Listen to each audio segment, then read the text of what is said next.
Hello, I'm Steve Phillips, and welcome to another episode of Audiobook Club. Normally, a podcast that reviews and recommends audiobook, but this week we're going big. We're going to be looking at a whole new audiobook platform. That platform is called Spiracle, and we think it's like the audiobook equivalent of a small independent bookshop. The editorial manager of Spiracle goes by the name of Sophie Haxworth, and she has very kindly agreed to explain in the simplest terms possible what Spiracle is all about. Hello, Sophie. Hi, Steve. How are you? I'm very good, thank you. And joining us from Adelaide in Australia, the monkey to my organ grinder, it's Matt Layton. Hello, Steve. Hello, Sophie. Hello, Matt. In a moment. Steve, we've got a woman in. I'm a bit confused and frightened. Yes, we have had an issue with diversity, Sophie. I'm going to tell you about this. We have had a slight problem. Two middle-aged white men, generally talking. So thank you. Thank you so much. Thank you. We can't thank you enough for joining us. You're welcome. I'm glad to be a tick box for you. It's not just a tick box. Anyway, we'll park that for the notes and margin bit, shall we? In a moment, Matt will be describing, reviewing, and hopefully recommending Spiracle. I say hopefully because Sophie will be listening while he does it.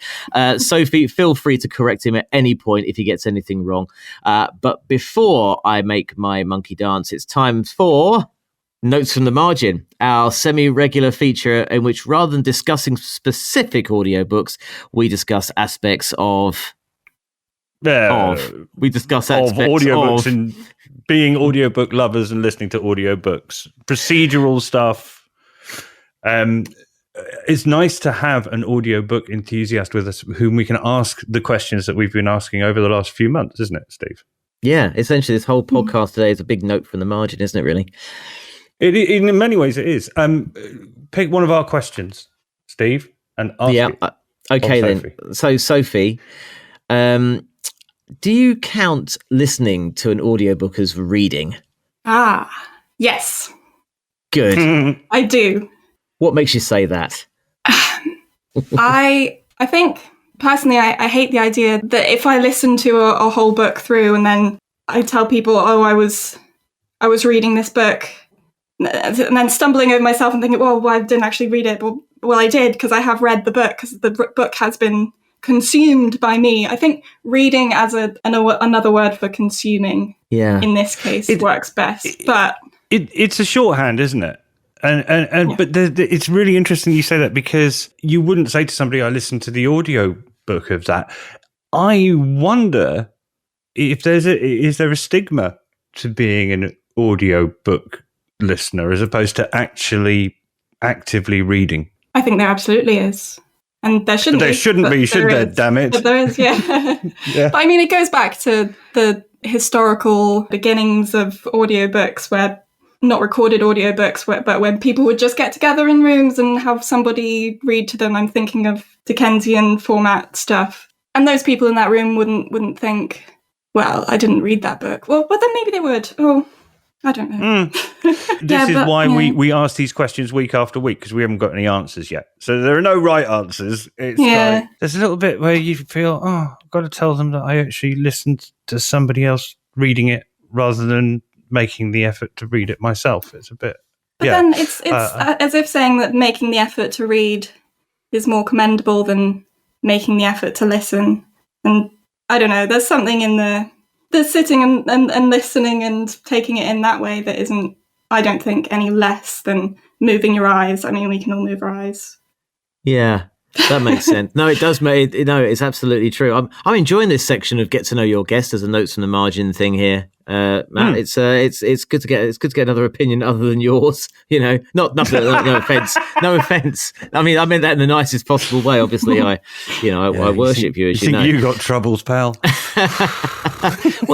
How do you listen to your audiobooks, Sophie? What do you do while you're listening to them? I'm usually on the train. Mm-hmm. Or in the car, or in some sort of moving state. Yeah.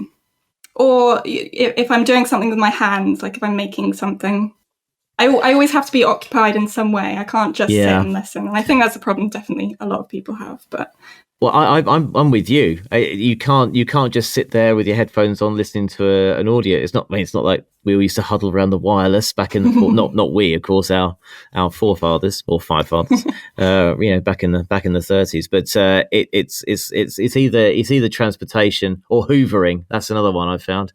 Oh, I can't listen over the Hoover. My Hoover's too loud, maybe.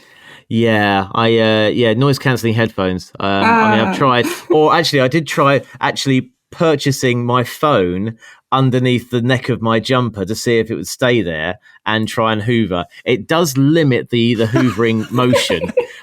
So in the end, I just gave up simply because I couldn't be bothered to go upstairs and get the headphones. I just thought, shall I try this?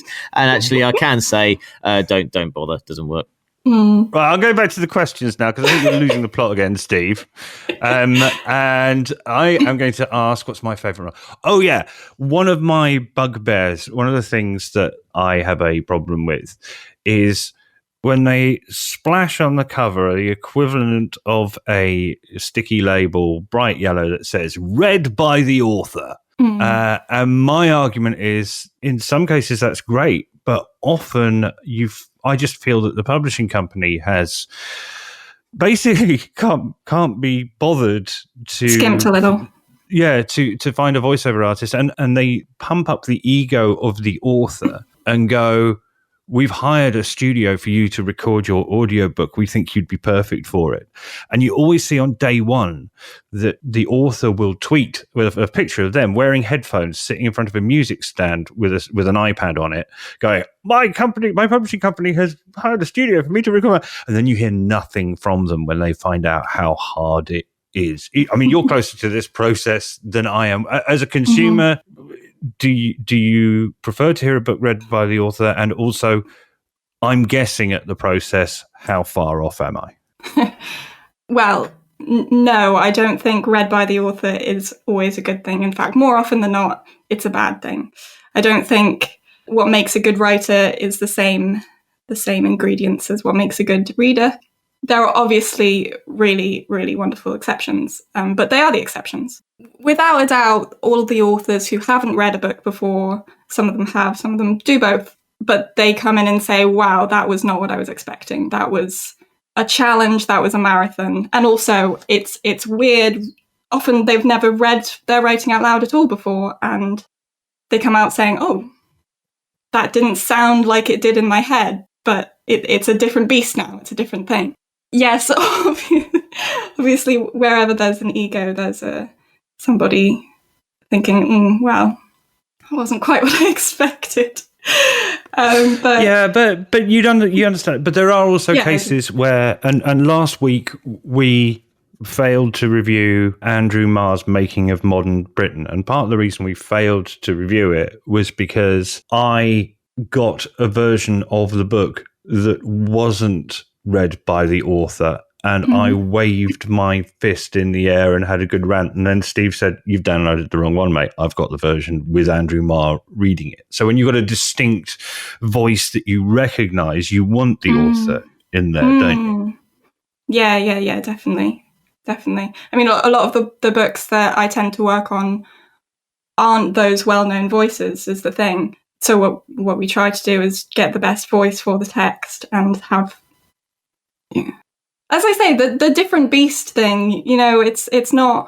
It's true, isn't it? I hadn't considered... No, I hadn't considered, of course, something we hadn't talked about, actually, is when the author does come out of the booth and says that's not how I expected it to sound. Those weren't the words they were the words I wrote, but not they weren't spoken to me in my head the same way. My own voice is speaking them out loud. There's a huge difference, isn't there, sometimes? And that's fascinating. Absolutely. And where we do work with the author, they tend to have written in a way that is more aural, as it were. So I think it's a writing style, a writing method thing. I think a lot of writers will write and hear the words in their mind, and some will write and just see them on the paper. And that I think is the root of what will tell whether they'll be good at reading their own writing or not. So another question we have, and these are brilliant answers, by the way. I'm loving your insight. Something we do on this show is Steve and I give each other audiobooks as gifts. In fact, we're trying to make it our little trademark of like, we give people audiobooks as I sometimes say, as evangelists for the form. Have you ever given or received an audiobook as a gift? I have. Yes. I say What this should we be excitingly reviewing next because- week?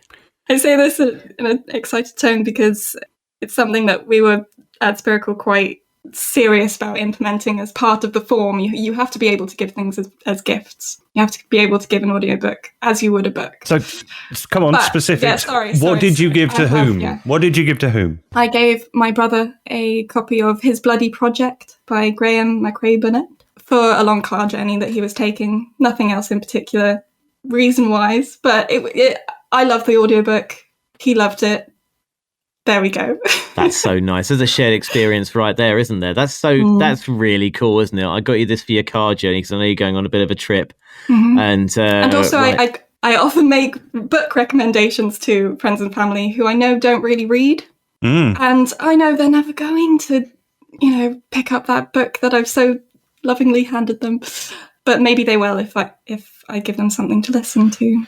Do you know what? It's interesting. So I have only ever given books over Audible, and I sent a mate of mine one last week, and I went, he's never going to download it. I've actually spent money on that. The money's gone, and I was sort of being a bit chuffy about it, and then I realised. Well, in fact, what you've just said made me realise that actually if you give anybody a book, there's no guarantee that they're going to read it. So maybe that experience should also be the same in our media. If we want equality with your tree-based atom and molecules books, then maybe we have to accept that with that equality comes the disappointment of people not opening your presents when you spent your good hard-earned cash on them. Yeah, maybe it's a presents thing rather than an audiobooks thing. Okay, so come on. Then the other half of that question was, have you ever received an audiobook as a gift? And how did it make you feel and what was it? And who was it from? Yes, I have also, but it was kind of for a work thing. So maybe it doesn't count. But my colleague gifted me a book on Spiracle, partly to see, how it works. You were beta testing, weren't you? How the system would work. And then, but also, because she thought it would be a book that I liked. And I did. It was Njáls saga. I'm very into my oral tradition. So it was, this... You know the bit where I said audiobook. explain it to Steve and I said explain to us like we're idiots. What do you mean, Njáls saga and oral tradition? Sorry, as I say, remember you're talking to two guys who did Alan Partridge 2 weeks ago. So talk us through it. Oral tradition, let's start with that, is, essentially the tradition of pre-written and just a-written, extra-written, outside of the written world literature. Is how I'd describe it. I'm very interested in how the oral tradition meets the audiobook world because this sense of getting a story that only really began to exist in a verbal form, and then somewhere along the line that was written and then it was recorded again as an audiobook. What I'm interested in is the written part really needed at all? Yeah, that's you know what I mean. And the oral tradition is kind of evokes this sense of sitting around a campfire and listening to stories and the old ones. And this audiobook that I was gifted, Njáls saga, it's an Icelandic saga of traditional stories, basically, but in audiobook form. And I'm sure, it was written as a script first and then it was recorded. I receive it in my ears in the same way as I would if I was sitting around the campfire and hearing it. But I don't know, there's something interesting there. One of my favourite quotes I've come across since doing this thing is Barack Obama. He came out of the studio having read his audiobook, and he'd done a couple of them before, and he was doing a promo video for it, and he just said, some days it's really tough, but it's just a reminder that the written word is only an extension of the spoken word. I've done audiobooks for my first two books, and I think it's a little bit, and always got to be careful about this analogy, but maybe it's a little bit like childbirth in the sense that you forget the pain because there's great joy at the end of it. As a writer, when you're reading, invariably you're going to come across some places where you go, man, I'd like to make an edit right here. And you just got to roll with it. And then there are days where you're a little tongue-tied. But overall, it's a reminder that the written word, is ultimately a derivative of our voices. And the human voice, I think, maybe can transmit some things that the written page can't. What you're saying, I mean, when you write down a story that's been told from generation to generation, you then write it down, which kind of, there are going to be mistakes and mistranslations, aren't there? There are going to be glass slippers and fur slippers. And well, it's a recording of a specific iteration of that story. The thing is with the oral tradition is that it's always changing, and it's not something that you can pin down. And then as soon as you do record that in a written way, record that in writing, you pin a version down, but it is just a version. And it's interesting to think of writing as a recording of a story like that in the same way that we talk about audiobooks as a recording in a more literal sense. I've never heard of this form. This is the oldest form of literature, surely, isn't it, Sophie? Yeah. That the stories around the campfire at some point, I guess, have to be written down to produce the audiobook. But these are like stories, I guess, sort of handed down the generations and anecdotes and myths and so on. I'm definitely going to have a listen to not to try and start fights with any global religions. They're good at doing that themselves. But I should imagine that the Noah and the Ark story had gone around a couple of campfires before it got written down. I reckon so. There you go.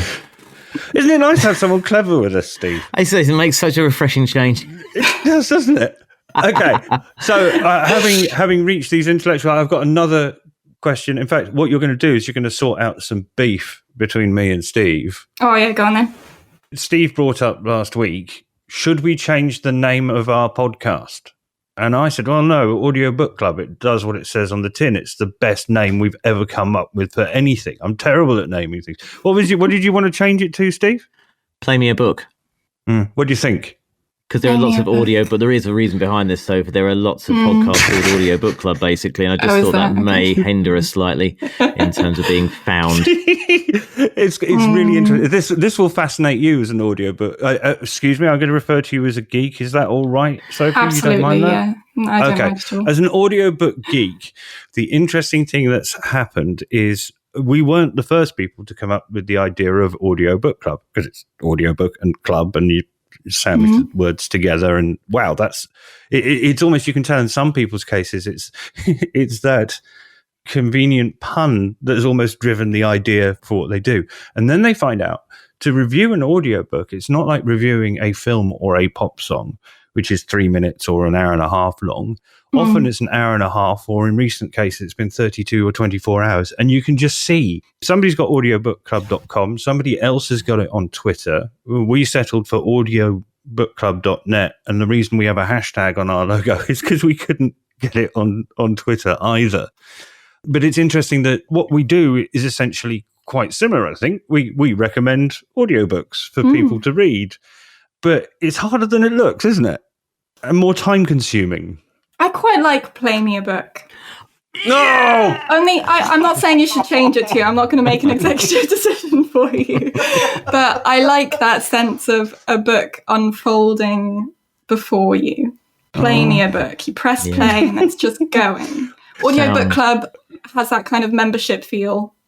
Yeah, we've not been so good at that, actually. Yeah. I'll be honest with you. We've not really got round to setting up the membership side of the club. You say that, Steve, but even though we haven't done it, we have had 12 people sign up to be members, and I don't know how it works or what I have to do with them. They haven't paid anything, but and conversely, we've not really heard from them. We say every week, recommend us a book. We haven't heard anything from these mysterious 12 people. So thank you, Sophie, for your opinion on that, because that really does. I think we should draw a line before you change your mind. That'd be fantastic. And also, being very English, I feel slightly like we've been self-aggrandizing there with a name of our own podcast question for you. You know that bit where I sent you the email before, Sophie, where I said, and this is how it's going to happen. And we're going to start with this, and then I'm going to explain that, and then Steve's going to interview. You notice I also said just after that, we may never get there because we'll go off on a tangent. I think we might have, but it was a blooming good tangent, if you don't mind me saying. So there's the tangent. That's a tangent half hour for you, Sophie. So this is the thing. I guess in terms of Spiracle, Matt has an understanding of what Spiracle is, and maybe you can keep him right here. But yes, so I tell you what, Matt, if you describe what you think Spiracle is, because it was like a fairy tale website opening up before me when I found it, essentially, and the kind of text that was written about, what it's about and so on. So let's get your thoughts, Matt, and then Sophie, you can put him right. Okay. Good. All right. So I'm going to open this with a little bit of an interactive section, Steve, because I've done some actual work for a change. Steve, do you know what the dictionary definition of Spiracle is? What the dictionary definition of Spiracle is? Yep. It's a word. No, it's a word. I had no idea. It's an actual word, yes. Sophie, I assume you know. I do, yeah. Yeah, okay. Well, let me do it because it'll be funnier if I do it. Okay. It is, in fact, an external respiratory opening, especially of a number of pores on the body of an insect or a pair of vestigial gill slits behind the eye of a cartilaginous fish. Webster's dictionary defines a spiracle as a breathing hole, a breathing orifice, or a blowhole, an external tracheal aperture of a terrestrial arthropod that in an insect is usually one of a series of small apertures located along each side of the thorax and abdomen. There you go, Steve. That one's I free. think that's clearly what they were going for when they named the platform. Hey, maybe we could change our name to Blowhole. Yeah, well, I think they already do. So if you go to the Spiracle website, which, correct me if I'm wrong, Sophie, is spiracleaudiobooks.com. That's right. As Steve says, you are greeted not by the hurly-burly, shouty primary colours of the commercial world, the red and black and white of a tabloid newspaper. You are greeted, I wouldn't call them pastel colours, Steve. It's like one of those Faro and Ball paint cards where the paints have words like elephant mist and floss. And in fact, Moretta's one of my wife's favourite paints, Sophie, is called Downpipe, which I would almost say is possibly it's a grey brown, as you would imagine Downpipe is. It's almost the colour of the font that greets us. It's very fashionable. It's very. I think it would be easy to say that Spiracle is much cooler, much hipper than we are. And I've written down some things. So, Steve, you and I used to work at BBC London on Marylebone High Street. Opposite there was Daunt Books. Do you remember Daunt Books? Oh, favourite. It's a favourite. You just want to go there and hang, don't you? Yeah, you know? It's like stepping back into a nicer time. A mixture of the modern, but like the real kind of. It's not like when you go into Smith's, you're on a mission, really, aren't you? You just got to go and and grab the top 10 hardback before you catch your train or whatever. This is, you want to kind of spend the afternoon in Daunt Books, don't you? Really?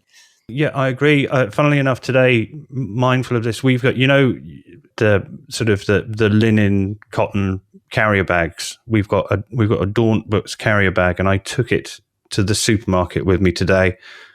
Just because I wanted to have a Daunt Books bag on me. Nobody here in the suburbs of Adelaide would know. But if one person did, I would look so bleeping cool because I was carrying a Daunt Books bag. And I think, Sophie, again, correct me if I'm wrong, but I think that's what your website has been website is the wrong word. The point of interaction you have with your customers, consumers, readers. There you go. There's a non-threatening word. It feels that you're aiming for that. I've written Steve and I had a conversation. I've written this down from when we were having a chat. It's like a day spa for your mind. It's a premium. I like that. Because it is. It's relaxing to go onto your website and be transported by these sort of pencil images of footprints walking off into the distance. Yeah. And as I said before, I think, we are in Audiobook Club and Spiracle are in the same business. And I think, Steve, you're right. We probably are W.H. Smith. I think we have referred to the John Menzies bargain bin. But that's what we call the Audible premium books, where they put all the tat on there and give it to you for free. We call that the bargain bin. But in some ways, Spiracle are sort of audiobook club's better looking, posher, more intelligent, more cleverer cousin. I hope that isn't insulting to you, Sophie. Not at all. It's exactly, it's lovely. It's lovely. That's exactly what we're going for. It's interesting you mentioned going into dormant books, because that's the experience we're trying to go for with the platform. We want people to kind of breathe a breath of fresh air and want to spend time there, I think. Yeah. I couldn't find it when I went back to the website to look just before we got on and started recording, but I seem to remember you referring to other, not you personally, but the website. There was some bit where it compared other audiobook providers, the ones that we've been shackled to, as being more like a Walmart. And yes. Whereas you are the independent, locally owned bookshop. I don't know if you can remember, I don't know if you're responsible for it, but I love that analogy of the Tokyo bookshop that only sells one book. Can you explain that to us? Yeah, that it's sort of extreme curation, which, that's the extreme version of we are only going to recommend you one book at a time, Marioka Shoten. We are offering a few more than that, like a couple hundred at any one time, and it's constantly rotating. But that idea that we've selected and are only offering what we think and we recommend, like your friend, is the very best audiobook. Yeah, and in terms of what's on the website, so the name. So I was looking this weekend and I wanted to sample something, and I recognized authors' names in the sort of the classics section that I know I ought to have read, if you know what I mean. So there's Catherine Mansfield Bulgakov is in there, like proper literature, Steve, not the tut that we listen to on here normally. And this weekend I bought myself a copy of, this is very hard to pronounce, 100. Oh, yeah, the Arachne book. Can you explain what I have bought myself here? I know what I've bought myself, but I'd like to hear how you describe it, how you feel about it. Yeah, I haven't listened to that one, I'm going to be completely honest. But Arachne is one of the small presses that we work with to stock their existing audiobooks. And that one, I believe, it's a collection of micro stories and poems, and there's 100 of them. I'm probably not best placed to explain this specific audiobook. I think that there are 100 of them, and they're all 100 words long, and they're all read by different voiceover artists. Unfortunately, quite early on, there's an unfortunate German accent, which we'll gloss over. The Monthly Checker, Part 1. Because I had grown up here, amidst these fields and people, it fell to me to check the barns and outhouses of the farms for things or people that shouldn't be there. On the 1st of the month, I would go to the Browns. On the 2nd, the Müllers. On the 3rd, the Hubers, until I had completed the monthly cycle again, all through the war. I suppose doing it that way, it's possible they knew I was coming, could move or hide things or people, but I don't suppose they would have dared. I certainly never found anything, nor anyone. Doppelganger. I almost didn't see the you who wasn't you. I was walking past the outdoor tables of the French cafe. I found it was one of those books. Well, again, isn't it great? Audiobooks, like real books, there are some books you don't read from start to finish. There are some books that you pick up when you're in that kind of mood. And I felt like a better human being for having bought it. I was proud of myself for having got 4 or 5 stories in, and I'm sure there will be a time in the future where I will feel that I am brave enough or pointed in the right direction to listen to it again. But then I look around me here and I'm looking at the bookshelves in my room. How many of the books in this room, the physical possessions, do I actually pick up and read on a regular basis? And is that a wrong thing? And if I were to give that to somebody as a gift and they didn't read it, the act of giving itself of something that is not conventional, not mainstream, I think it's trying to be innovative, isn't it? Yeah, this is the thing. We don't want somebody to come to Spiracle and think, oh gosh, I really ought to read all of these. These are the ought books. We don't want that. It is just what we would recommend as, yes, mind expanding and all of this, but interesting and the type of thing that you wouldn't necessarily find on another platform because they're not algorithmic books, you know? And I think that's the same sort of attitude you go into giving people physical books with. You give them something that, they're not going to have found themselves, but are interesting, and you think they might think something about it, all of this. And that's what we're going for with Spiracle. We want people to come in and find something, and we, as the people who have selected all of those books, are recommending them to you for that reason. Mind expanding. That was one hyphenated word that you used in the middle of a very long paragraph there, but that's really key. These books are nourishing, aren't they? Nourishing, yeah. That's a good one too. So maybe we'll get into Spiracle itself and how it works and how it's different really to anything else that's out there, Sophie. First of all, can I just ask how you first got into audiobooks at the start in your life? In my life, I started listening to them because, I was listening to the ones that I wouldn't pick up in physical form, to be honest. And then that got me into what the form brings that's different to the physical form, and I might want to listen to something that I have also read and just bring out a different element in that. But that was why I started listening, to get me out of the rut of print editions sometimes. But on the working in audiobooks side, I was working at a small press called Persephone Books for a while before, when Spiracle was in its very, very early seed stage. And we were approached by Kate Bland, our director, Spiracle's director, and audiobook producer, to see if Persephone would want to sell some of the audiobooks that we already had, as well as make some more ones with Spiracle. And I kind of fell into interest with that and sort of moved around in my life myself and ended up on Spiracle's doorstep.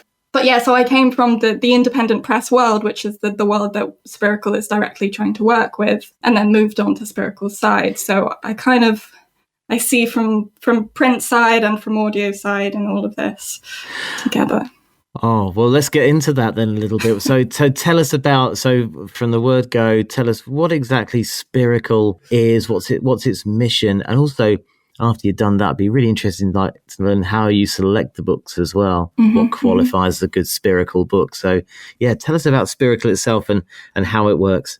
Yeah, so, I mean, you were right on the money earlier, Matt, when you said it's the kind of, I think it was Matt who said it, the audiobook shop that you walk into and it's just an independent shop and it's lovely. And you're not walking into it for clarity. It is a virtual space, but it's an independent shop and it's all of those lovely things that you associate it with. Spiracle is made of 3 main parts that we would call the collection, editions, and murmurations. And the collection is all of the audiobooks we stock, which we've selected from various different publishers as the books that we've really loved and would recommend. The editions are new audiobooks that we've produced and published ourselves. So these are always made in collaboration with an independent press.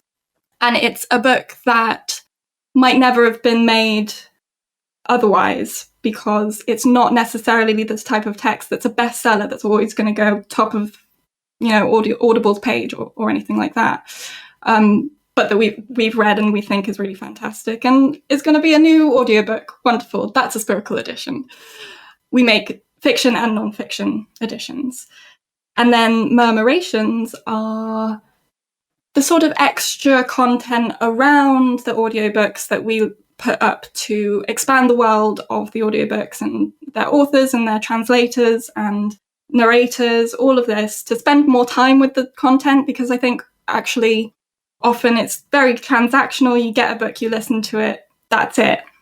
But we want to create this sense of staying with the ideas of a book, and the books that we choose and we stock are those very ones, that the mind expanding, the nourishing ones that you actually would want to spend time with and talk about more and go more into those ideas. And so Murmurations is this, I mean, you can imagine a murmuration of birds, this whoosh of ideas and all of this. So it's podcasts, videos, articles, blog on steroids kind of thing. Love a blog on steroids, me, absolutely. Wow. So if I'm brand new to this, so if I'm familiar with the stuff we all hear about, obviously Audible's the big behemoth out there, and a lot of people get their stuff from them, but I come across Spiracle. How do I get involved? How do I get a book from you guys? So I've seen your website. Yeah, tell me how I onboard, Sophie. Of course. So you can either buy one-off audiobooks, which is what I would hope is a very straightforward process of you add it to your bag. If you don't have an account, you make an account, then you listen to it. Oh, then you buy it, and then you listen to it. Very important. Or you can subscribe. We're not tied into I was going to say, but we're not necessarily, we don't have to be tied into a year-long subscription. You're not bleeding us dry. Not at all, although subscription is probably the best way to get the best audiobooks for your money, because you can do a monthly or an annual subscription. It's £12 a month or £120 for a year, which, if my maths is correct, is £10 a month. And for that correct. You get to... Don't ask me, love. I do words, not numbers. Yeah. I think we'll excise that 1973 line there. I don't think we can call our guest love. The current client got phased out 50 years ago, but carry on films. Phased out 50 years ago. God. Oh, okay. So that's a subscription. So yeah, and for that you get two audiobooks a month. So if so your price, you get the audiobooks quite a bit cheaper if you get subscription. Your price point's a little higher than Audible's. Yes. Do you know what? I'm going to ask you, like a journalist, and go, well, how do you justify that then? How do you justify it? Well, interestingly, the Audible price points are not as they seem. What you buy for your subscription is a token, and with that token you can get any book. The book itself is similar pricing to ours, if not more. One book audiobook can be £20 on Audible, but you're never necessarily going to actually pay £20 for it because you'll just use a token. And that's a quite kind of a complicated agreement that they have with, I'm waving my hand publishers and so on, yeah. They have a complicated agreement that means that they can do that. We as a startup can't yet, is the truth of it. Yeah. Where we get around that is through subscription, and you get 2 books for much cheaper than you would buy one-off audiobooks. But until we have big numbers, then we'll be able to have those agreements in place, which means we can lower the prices. But there's something premium here, isn't there, Sophie, around having people carefully curating books as well. And that's something I'd be happy paying a little bit more for, actually. These books, every single one of these books is going to benefit your life in some way, in our view. And actually, it's nice to have that. Whereas, you go onto the bigger platforms, you're kind of reading customer reviews, and it's very, very kind of subjective. It can be, and people who aren't necessarily expert as well. So it does feel like that's part of your service too, eh? Absolutely. And I mean, you're doing a better job as a salesperson than I am, but oh, don't say that. That ruins my journalistic credibility. Yes, I'll be selling it on your behalf. I'm very cheap, very, very cheap, Sophie. No, but you're absolutely right. And we do think that you pay for the time that you spend with a book, and with audiobooks, it is much more of a time commitment in literal terms than you would think of reading a book. And yeah, I think you know what? And again, if we think of it's interesting you say that Spiracle, part of the decisions that you made as a company when, or the company made as they developed, was that you have to be able to give a gift. You know, if a gift is given in a nice, crisp-looking brown paper bag with string handles, that's a better gift than something in a Tesco's bag, really, isn't it? Absolutely. You can think of it as the wrappings, can't you? Like Spiracle is the wrapping paper, and that's what you get. But having worked for startups myself, and you've used the word startup a couple of times, in order to reach this critical mass where you do get to be making stuff accessible and available at the right price, you've got to keep the lights on, haven't you? And there's always stuff that goes wrong. How is it day to day? Is it long hours and hard work and doing the swan thing where you're paddling underneath but gliding smoothly on the surface? Oh, no, it's lovely. We roll up to the studio, we have some coffee, we have some croissants. We think, oh, what should we do today? Hey, dude, you're talking to a person who, my first job at BBC Broadcasting House in 1998 was, I worked at Radio 3, and it was my job to order the fruit platter for the drive time show. Oh, my. Yeah. You're not there yet, are you? Not quite. No, Yeah. it is really, honestly, it's a very homely environment. It's very, we practice what we preach in the ethos of Spiracle anyway. Absolutely. I noticed that you hadn't got is it a web app? Is it because I noticed there's no sort of actual app yet. That's big news actually, because well, it's not news yet. I can't give you a date or anything, but we're working on a native app, and that will be the Spiracle player. Because so many developments are constantly happening and behind the scenes. As I say, we're a startup. We're working on it. Things are changing. Absolutely. And our player on the web app is great for when you're connected and when you've got the web app. Yeah. But native app. I guess part of from what you say, the books that you recommend require a bit of quiet thinking time, and some of those places where you go to for quiet thinking time, you're not on the internet, are you? Yeah. Exactly. Well, that's great to hear about. That's great to hear about the app. Just we've only got you for a couple more minutes, of course, but be interested to sort of hear, one or two of the titles that you've really enjoyed being involved with. What were your favourites since you've been there? I think my favourite, in fact, is Insignificance by James Clammer. It was read by Lee Ross, and that is hands down the biggest reason why I think it's just a fantastic audiobook. He's a brilliant reader. He sort of inhales the words on the page and then just lets them out, and you're there. So perfect example of a brilliant audiobook narrator. It's the day in a life of a plumber, and it's this really interesting sort of day in the life story. It was published by Gallibegger Press, who's one of the indies that we work with, and it just this really, really interesting. You get right into the brain of this plumber who's had some mental health issues in the past, and I would just say listen to it. It's brilliant. Okay, noting that one down for the future there, Matt. Another is... that's why my microphone's off. I'm typing. Oh, good stuff. I'm writing it down. Good stuff. Okay, so here's the thing. I think Sophie was going to mention one other book there. Sorry, Matt. But before she does, all right, she can only mention the one other book if she promises that she'll come back when you and I have read Insignificance and talks us through it. Okay. Oh, we'll have an actual club. Wow, first time ever. Brilliant. Okay, up for that. Thank you, Sophie. No worries. You're our first member. What was the second book? You can have your second book now. Yeah, second book, 50 Sounds by Polly Barton. And that was a read by the author situation, and she did a brilliant job. And you can tell from what I was saying earlier about different writers who write with their ears as well as with their pen. Polly's definitely one of those, and you can tell from the name 50 Sounds, it's about sounds. I mean, it's not about sounds, it's about much more than sounds. It's a non-fiction. Having spent an hour with me and Steve, and now knowing us, but maybe we could presume a burgeoning friendship here, given our shared audiobook geekery. Which of those two books would you think it would be best for us to have a go at?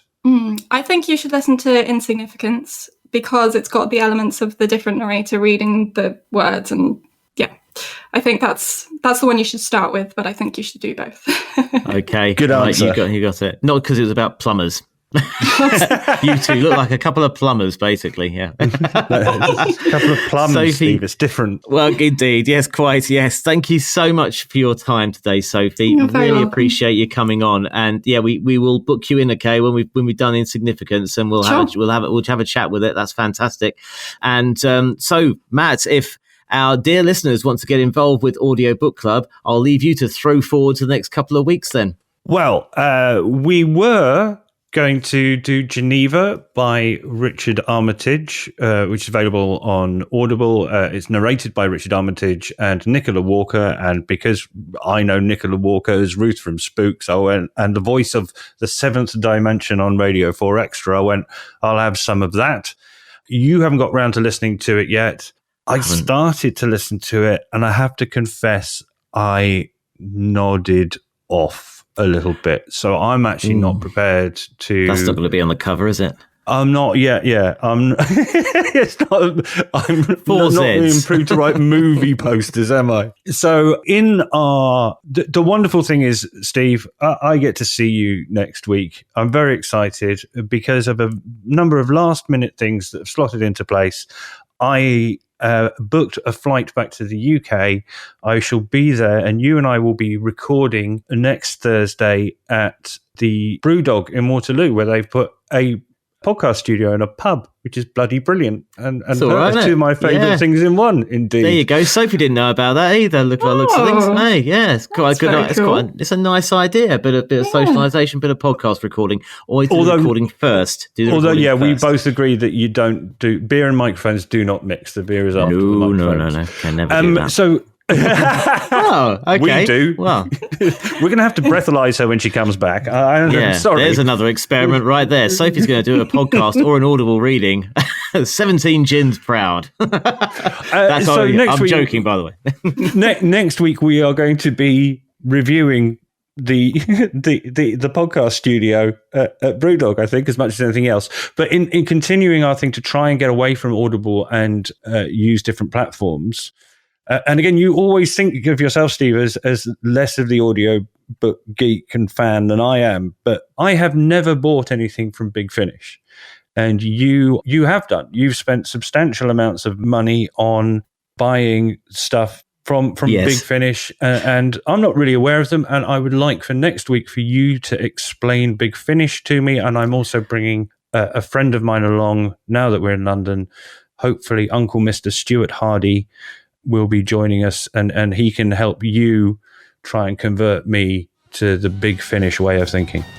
Oh, you won't regret it. You'll have a Spiracle style epiphany, I think. Absolutely right. Yep, Big Finish, definitely. Okay, well, that's on the shopping list for the next couple of weeks or so. Sophie, thanks once again. We're going to see you very soon with our little review of Insignificance, and we will catch everybody else next week. See you soon.